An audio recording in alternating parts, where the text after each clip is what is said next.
You're working harder than ever, right? Picking up extra shifts, maybe even driving for a ride share on the weekends. You're constantly checking that bank app, moving money around, just trying to make it all stretch.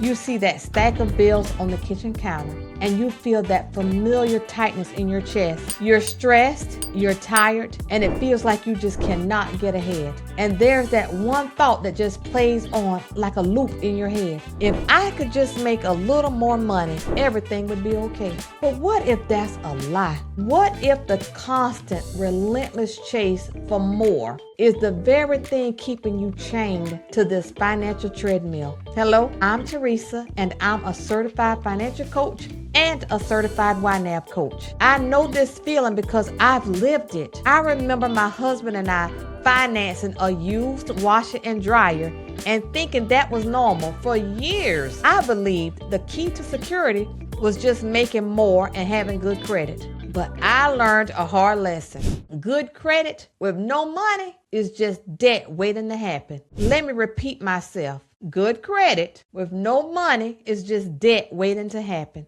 In this video, I'm going to show you how to get off that treadmill for good. We're going to stop chasing what the world tells us we need and instead discover God's simple and powerful 3-step plan that He has designed to us so that we can find genuine financial peace, the peace that we've been praying for. This isn't about getting rich quick. It's about getting peace now. Let me be honest. This chase for money is exhausting. It steals your joy. It creates tension in your life and keeps you up at night, staring at the ceiling, your mind racing with 1,000 different thoughts. We look on social media and see highlight reels of vacations we cannot afford and homes that we certainly can't buy. And the voice of comparison starts whispering that we're failing and we're falling behind. We've bought into the idea that our value, our security, and our happiness are directly tied to the size of our bank account. So we run, we strive, we hustle, believing that the next raise or the next client will finally be the one thing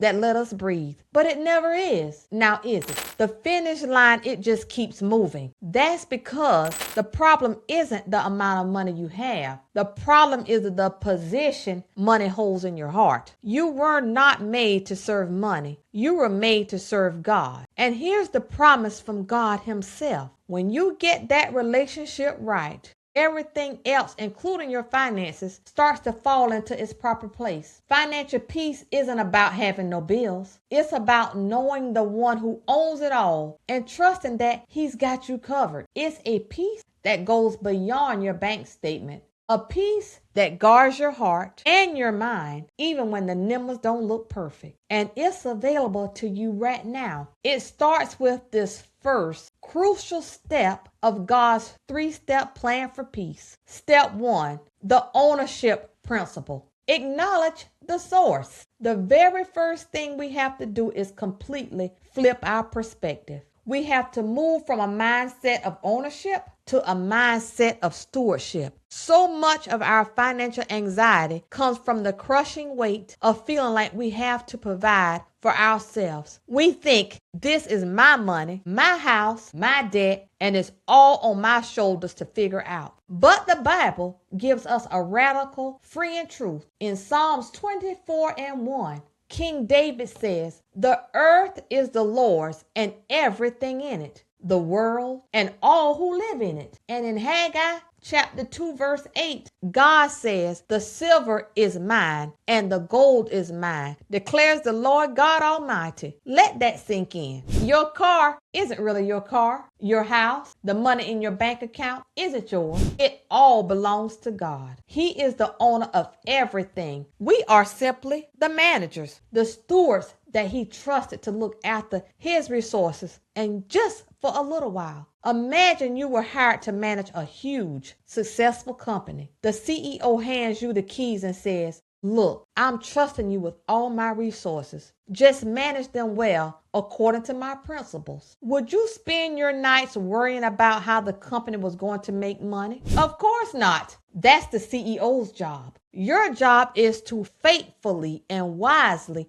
Manage what he's already given you. This is the freedom God is offering you. When you truly accept that he is the owner, the pressure is off. Your role changes from a stressed out owner to a faithful manager. Your responsibility is no longer to make it all happen, but to honor him with the decisions you make with what he's put in your hands. This single shift in your thinking is the foundation for everything else. Now, I call step 2 the priority principle. Seek the kingdom first. Once you recognize who the true owner is, the next step is just shifting your mindset. You align your life with his priorities, not yours. If you're managing someone else's company, you don't run it based on your own ideas. You follow the owner's mission, and God has made his priority crystal clear. In Matthew chapter 6, verse 33,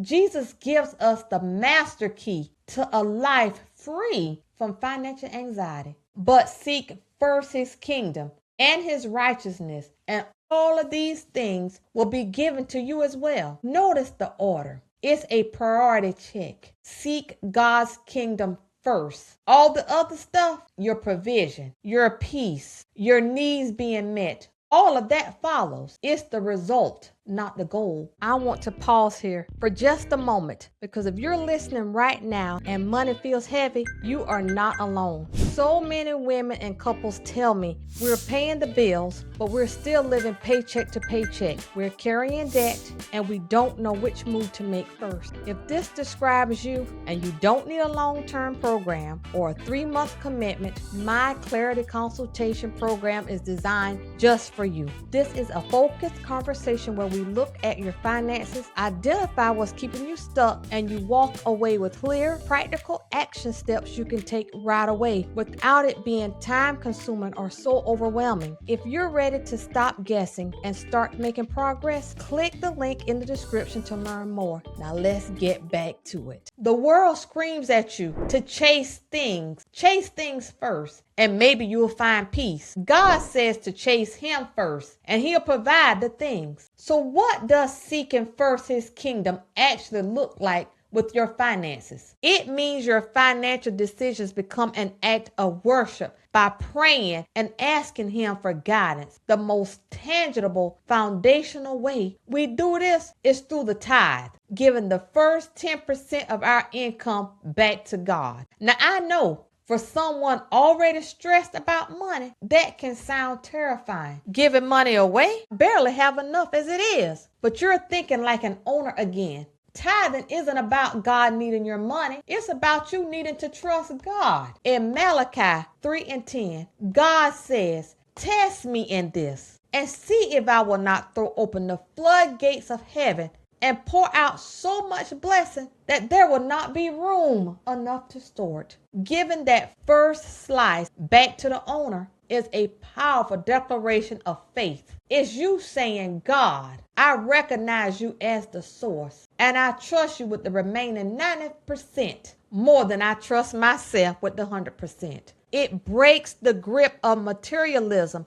and recenters your heart, my heart, our hearts. When we prioritize God in our budget, we prioritize him in our hearts. By the way, if this biblical wisdom for your money is hitting home, do me a favor and hit that like button. It's a small click, but it tells that old algorithm that this is a message of hope more women need to hear. Now, step 3, my last step, is the plan principle. Live on a budget. You've acknowledged God as the owner. You've aligned your heart with his priorities. That's the crucial hard work. But as the Bible says, faith without works is dead. Now comes the handwork. Step 3, to work the plan. And God's plan for managing his resources, guess what? Is a budget. I know what you're thinking. For so many people, the word budget feels like a straitjacket. It sounds like restriction, deprivation, and the end of all fun. But that is a complete misunderstanding of what a budget really is. A budget isn't about restriction. It's about your freedom. The Bible is clear that planning is an act of wisdom. Proverbs 21:20 says, "The wise store up choice food and olive olive oil, but fools gulp theirs down. Wisdom plans ahead.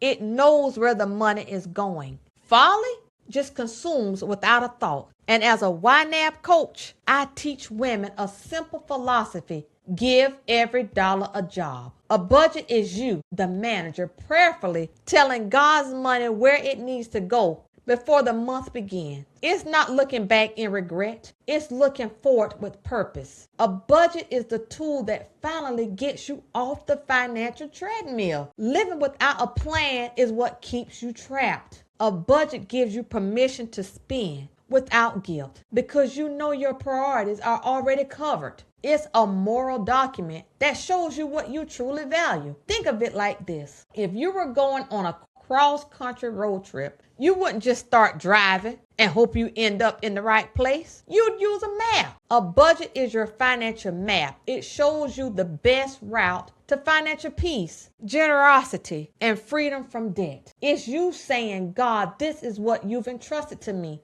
Here's my plan to honor you first, provide for my family, pay my debts, and save for the future. So let's bring it all home. God's simple plan for peace isn't some secret formula. It's a change of heart that leads to a change in your habits. First, you must acknowledge the owner. Everything you have is God's. You're the manager, and that truth sets you free from the pressure. Second, fix your priorities. You seek God's kingdom first, not your own wealth. Honoring Him with the first part of your income is an act of trust. And third, you must work the plan. You use a budget not as a prison, but as your roadmap to freedom. Wisely manage the resources God has given you, the resources that He has entrusted to you. Stop chasing money. The peace you're really looking for isn't in a bigger paycheck.